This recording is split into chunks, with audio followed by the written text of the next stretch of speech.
السلام عليكم ورحمة الله وبركاته. اللهم صل على سيدنا محمد الفاتح لما أغلق والخاتم لما سبق ناصر الحق بالحق والهادي إلى صراطك المستقيم وعلى آله حق قدره ومقداره العظيم.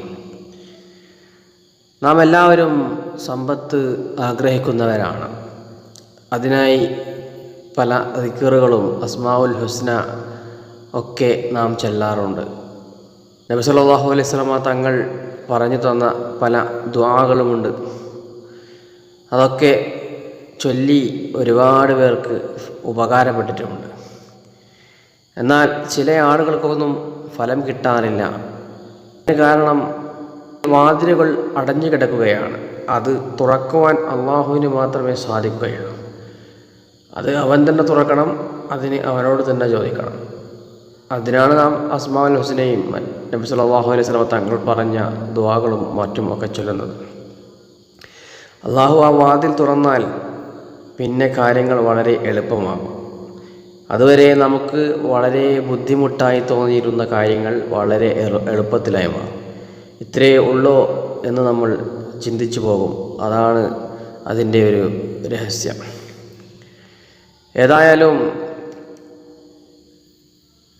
പണം, സമ്പത്ത് നല്ല രീതിയിൽ ചെലവഴിക്കാൻ ആഗ്രഹിക്കുന്നവർ, അതിന് ആവശ്യമുള്ളവർ, അവർ ചെയ്യേണ്ട 1-2 കാര്യങ്ങളാണ് പറയുന്നത്. ഒന്നാമത് സ്വതക്ക ചെയ്യലാണ്.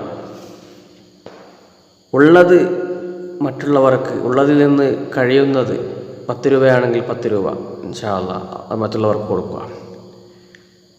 വീട്ടിൽ വന്ന ഒരാളെയും വെറുതെ മടക്കാതിരിക്കുക. ഇനി ഒന്നുമില്ലെങ്കിൽ അവരോട് പുഞ്ചിരിക്കുകയെങ്കിലും ചെയ്യുക. ഇൻഷാ അല്ലാഹ് വലിയ പ്രതിഫലം ലഭിക്കുന്നതിന് പുറമെ വലിയ സമ്പത്തിന് അത് കാരണമായി തീരും. കാരണം നബി സല്ലല്ലാഹു അലൈഹി വസല്ലം തങ്ങൾ പറയുന്നു, ഒരു നന്മക്ക് 10 നന്മ എന്നാണ്. അപ്പോൾ 10 രൂപ കൊടുത്താൽ മിനിമം 100 രൂപയായി തിരിച്ചു വരും.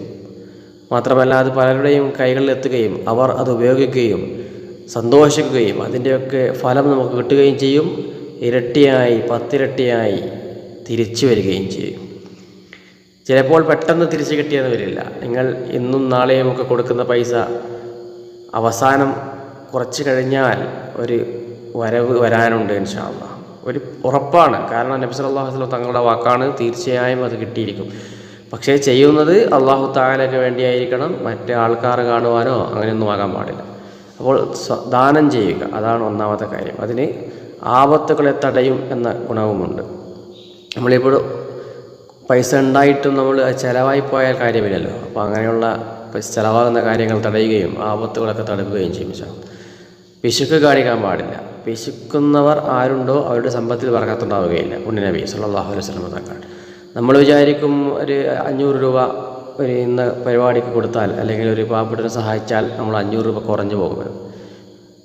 അങ്ങനെ വിചാരിച്ചാൽ ആ 500 മറ്റ് വഴിയിലൂടെ ചിലവാകുകയും നമുക്ക് യാതൊരു ബർക്കത്തും ഉണ്ടാവുകയില്ല.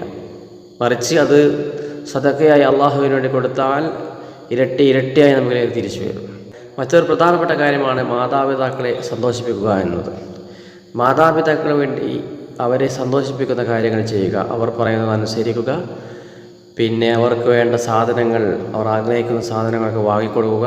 അതെത്ര ചെറുതായാലും ശരി, അവർ എന്താണോ ആഗ്രഹിക്കുന്നത് അത് നാം വാങ്ങിക്കൊടുത്താൽ വലിയ ബർക്കത്തിനത് കാരണമാണ്. മാതാപിതാക്കൾക്ക് വാങ്ങിക്കൊടുത്താൽ വലിയ ബർക്കത്തുണ്ടാവുമെന്നും മാതാപിതാക്കളോട് പിന്നെ എതിര് പ്രവർത്തിക്കുന്നവർക്ക് യാതൊരു ബർക്കത്തുണ്ടാവുകയില്ലെന്നും മഹാന്മാരായ പണ്ഡിതന്മാർ പഠിപ്പിച്ചിട്ടുണ്ട്. അപ്പോൾ അതും ഒരു വഴിയാണ്. മാതാപിതാക്കളെ സന്തോഷിപ്പിച്ചാൽ നമുക്കത് അള്ളാഹു നാളെ പ്രതിഫലം തരിക മാത്രമല്ല ചെയ്യുക, ദുനിയാവിൽ വലിയ ബർക്കത്തിനത് കാരണമാണ്. മറ്റൊന്ന് നബി സല്ലല്ലാഹു അലൈഹി വസല്ലം തങ്ങളുടെ സുന്നത്തുകൾ കഴിയുന്നതൊക്കെ ചെയ്യുക. അതിനും മേൽ പറഞ്ഞതുപോലെ വെറും കൂലിയല്ല, വലിയ ബർക്കത്തിന്, വലിയ ഉയർച്ചക്ക്, പല രോഗങ്ങൾക്കും ശിഫ കിട്ടാൻ, മാനസിക രോഗം മാറാൻ, മാനസികപരമായി ശക്തി കിട്ടാനൊക്കെ അത് കാരണമാണ്. എത്രയോ സുന്നത്തുകളുണ്ട്. ചെറിയ സുന്നത്തുകൾ നമ്മൾ ഒഴിവാക്കുന്നത്. ബാത്റൂമിലേക്ക് പോകുമ്പോൾ പിന്നെ ഇടത് കാല് വെക്കുക, പിന്നെ പുറത്തേക്ക് വരുമ്പോൾ വലത് കാല് വെക്കുക, ദിക്റ് ചൊല്ലുക, തൊപ്പി ധരിക്കുക, ചെരുപ്പ് ധരിക്കുക, വീട്ടിൽ നിന്ന് ഇറങ്ങുമ്പോൾ പിന്നെ ഇടത് കാല് വെക്കുക, പിന്നെ അങ്ങനെ ഇഷ്ടംപോലെ സുന്നത്തുകൾ. പല്ല് തേക്കുമ്പോഴൊക്കെ തീയത്ത് വെക്കുക സുന്നത്താണ്. വണ്ടി പിന്നെ വാഹനത്തിൽ കയറുമ്പോൾ ദിക്ർ ചൊല്ലുക. അങ്ങനെ ഏതൊരു ചെറിയ സുന്നത്തുണ്ടോ, വെള്ളം കുടിക്കുമ്പോൾ ഇരുന്ന് കുടിക്കുക, ബിസ്മി ചൊല്ലുക, എല്ലാം സുന്നത്താണ്. ഓരോ സുന്നത്ത് ചെയ്യും, അതിൻ്റെ പ്രതിഫലം അവിടെ കിട്ടും. വലിയ ഉയർച്ചയിൽ നമ്മൾ എത്തുകയും ചെയ്യും ഇൻഷാ അല്ലാഹ്. എല്ലാവരും ഒന്ന് പരീക്ഷിക്കുക എന്ന് വെച്ചാൽ ചെയ്തു നോക്കുക, ഉറപ്പായി ഫലം കാണും ഇൻഷാ അല്ലാഹ്. അസ്സലാമു അലൈക്കും വറഹ്മത്തുള്ളാഹി.